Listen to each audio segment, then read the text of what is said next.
A las 2 de la tarde, 7 minutos, pues miren qué cosa más curiosa la que nos hemos encontrado con este experimento, porque muchas personas no conocen el significado de ovarios poliquísticos, otras tantas pues nos han contado que sí, que de hecho lo padecen, y algo que llama bastante la atención, y con esta pregunta le damos la bienvenida al doctor Eduardo Otero. Él es ginecólogo y obstetra de la clínica Imbanaco. Doctor, dicen los estudios, antes que nada, buena energía, Hola, bienvenido a nuestro gracias. programa. Buena energía, Doctor Otero, buena energía, Dicen los bienvenido. estudios que el 8% de las mujeres en edad reproductiva pues tienen este síndrome de ovarios poliquísticos, y que el 75% de ese 8%, que es preocupante para ellas, pues tienen problemas de fertilidad. Y por lo general está ese estigma, no solamente social, sino que para algunos profesionales de la salud, y es, va a ser difícil, lo del embarazo va a ser difícil. Y llegan unos comentarios que de hecho estaba leyendo, y precisamente por eso quería inaugurarlo con esta pregunta, porque llegan los comentarios de es imposible, entonces no va a pasar. Es real, por ser esta cifra del 75, es absolutamente imposible que ese 75% de mujeres puedan tener hijos. No, definitivamente sí pueden tener hijos. Lo que pasa es sí, como lo decía ahora Margarita, es una patología que es muy compleja, donde hay un conjunto de anormalidades endocrinas que hacen que estas pacientes no ovulen de manera adecuada. Y esto es lo que hace que muchas pacientes hoy en día nos consulten porque están buscando embarazo, pero son pacientes, en algunos casos, obesas. Hay algunos tipos de pacientes con ovario poliquístico que son delgadas, pero tienen en común algo, y es que usualmente tienen menstruaciones irregulares, no ovulan adecuadamente, y son pacientes que generalmente pueden llegar a tener óvulos de mala calidad. Yo siempre le digo a mis pacientes cuando van a consulta de fertilidad que tienen ovario poliquístico, yo creo que esta es la paciente que tiene que tener más tenacidad de persistir en la búsqueda de su embarazo. Son pacientes en las cuales tenemos que tener mucho cuidado, porque si no ovulan, una de las estrategias que nosotros tenemos para hacerlas ovular es darle unos medicamentos que llaman inductores de ovulación. Pero hay que ser muy cuidadoso porque estas mujeres tienen muchos folículos en sus ovarios, y generalmente lo que normalmente sucede de manera natural es que se produce un solo folículo por mes. Por eso nacemos usualmente de uno. Pero cuando usamos estos inductores de ovulación, tenemos el riesgo de hacer que estas pacientes produzcan muchos folículos, muchos óvulos, y uno de los grandes riesgos es el embarazo múltiple. Entonces, muchas veces tenemos que parar incluso los tratamientos por el riesgo del embarazo múltiple. Por eso, sí se logran los embarazos, se logran, pero con la certeza de que la paciente, si persiste en esta búsqueda, lo va a lograr. Doc, ¿cuáles son los factores que influyen en dificultar la posibilidad de tener un hijo en una mujer? Está el ovario poliquístico, pero hay otras condiciones que puedan dificultarlo, y hay algo que yo creo que le interesa mucho a todas nuestras televidentes, y es si estos factores o condiciones son genéticas o se generan de pronto por diferentes hábitos o por situaciones que experimentemos pues a lo largo de la vida, o bien uno nace así, mejor dicho, o va pasando en el camino.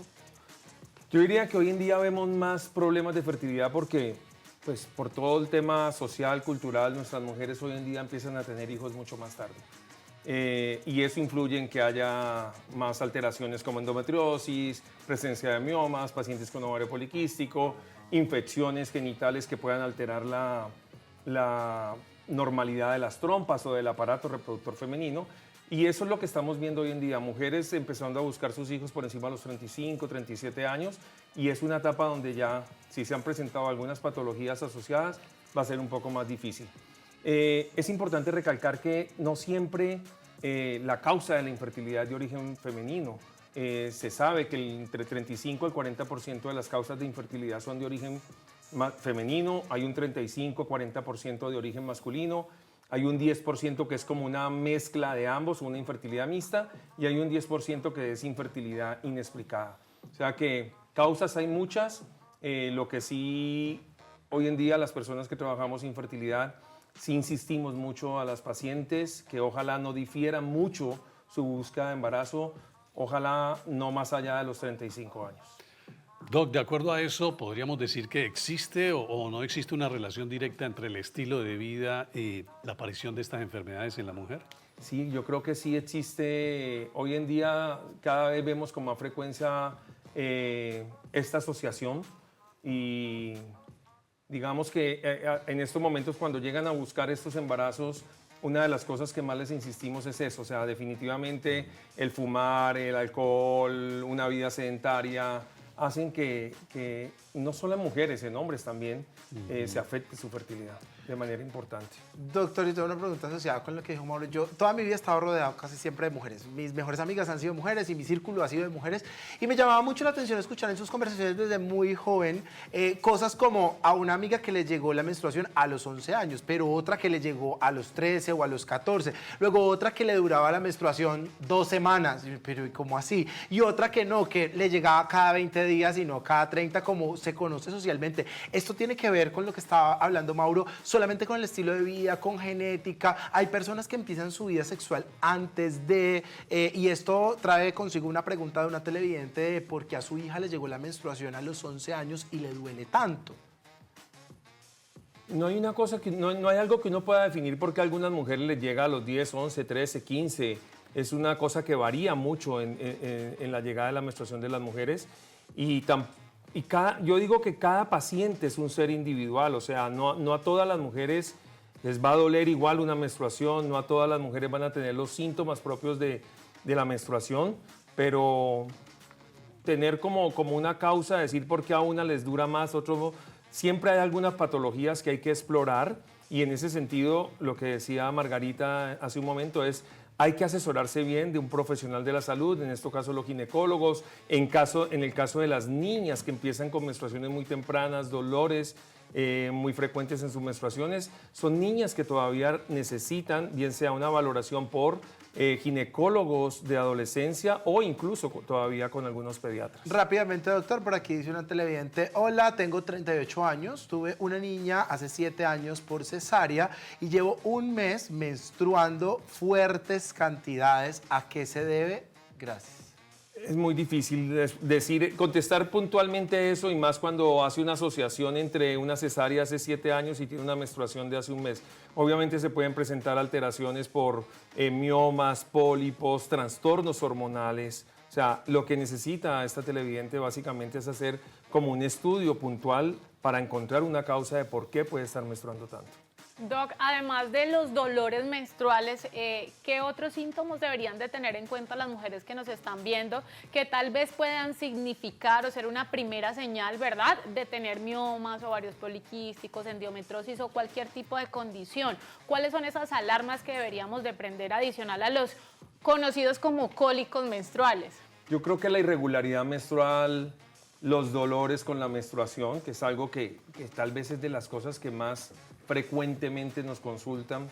Sí, la irregularidad, los dolores pélvicos, los flujos anormales también, ¿sí?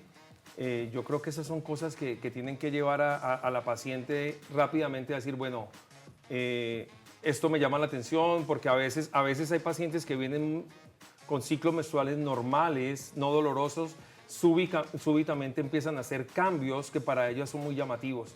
Yo creo que ese es el momento de decir, bueno, algo está pasando, es el momento de consultar. Doc, pues yo creo que finalmente cómo abordar este tema cuando uno es padre de una preadolescente, como en el caso mío, escucha uno todo esto y se alarma un poco. ¿Cómo abordar este tema con adolescentes sin generar miedo ni confusión? No, yo creo que la educación viene desde casa, de poder tener una conversación completamente abierta con las hijas, tanto padre como madre. Esto no es una cosa que solamente tengan que hablar las mamás. Los papás tenemos que involucrarnos completamente en la información que tenemos que darle, no solamente de su aparato reproductor, sino de lo que viene en adelante, de su sexualidad, de irle enseñando desde muy jóvenes lo normal que es toda esta parte del ciclo menstrual y que la sexualidad en el futuro se va a convertir en algo que no tiene que haber pena de hablarlo con personas adultos y mucho más importante, hablarlo con los papás, ¿no? Doctor, rápidamente, porque los televidentes nos mandan sus preguntas y la idea es responderles, pero muy rápidamente aquí para que podamos responderle a varios. Rápidamente dice por aquí, doctor, buenas tardes. Por favor, quiero saber si lo del síndrome de ovario poliquístico se puede tratar con endocrinólogo y también con pastillas anticonceptivas. Mil gracias. Brevemente yo le diría que el ovario poliquístico se puede tratar de dos formas y hacia ese lado inclinaría yo hacia donde es la paciente que todavía no tiene interés de embarazarse y la paciente que tiene interés de embarazarse. La paciente que no tiene interés de embarazarse, probablemente una cita con su ginecólogo o con un endocrinólogo le puede ayudar a mantener un ciclo menstrual regular, a cuadrar algo nutricional. Y la paciente que sí está buscando embarazo, que no menstrua, que no está ovulando, esa paciente requiere una evaluación diferente para hacerla o hacer el intento de hacerla ovular para que se pueda embarazar. Esta solamente sí o no. Buenas tardes, ¿es verdad que el ovario poliquístico tumba el pelo? Algunas pacientes pueden tener una caída del cabello, sí. Otra rápidamente, ¿es cierto que si te sacan la matriz pierdes la sensibilidad o el deseo sexual? Muchas gracias por la respuesta. La respuesta no, por el contrario, hay algunos estudios que han mostrado que que pacientes sin menstruación puedan llegar a tener más tranquilidad de saber de que pueden tener una vida sexual más tranquila sin la menstruación. Uy, esta me llama mucho la atención porque no sé qué es este término. Rápidamente, después de tener hijos, ¿se sufre de endometriosis? Pregunta la persona. Tengo 38 años y me hice pomeroy. ¿Qué es eso? El pomeroy es la ligadura de trompas. Ah, ok. Pero no hay asociación entre el pomeroy y que haya aparecido posterior a esa cirugía una enfermedad como la endometriosis. Bueno, por aquí dicen doctor del Cali o de la América. Mentira. Hasta ahí, Doc. Muchísimas gracias por habernos Dale, acompañado. muchas gracias. Bueno, Muchas Doc, gracias, Doc, buena buena energía, energía. doctor Otero. Mauricio, que esté Muchas muy bien. gracias. Gracias a ustedes. Muchas No gracias. se vaya, venga, Doc. Venga, que esto se compone. Vamos a dar Ya una le traen vueltica. tinto, Doc. Muchas gracias, Doc. Seguimos aprendiendo mucho en nuestro martes de salud. Sabemos que les van a ser muy útiles todos estos consejos y el conocimiento que nos comparten nuestros invitados. Ya saben, ante cualquier señal de alarma, de riesgo, inmediatamente donde los especialistas para descartar cualquier cosa o tomar tratamientos a tiempo. Vamos a hacer una pequeña pausa para comerciales y continuamos con más de nuestras tardes del sol.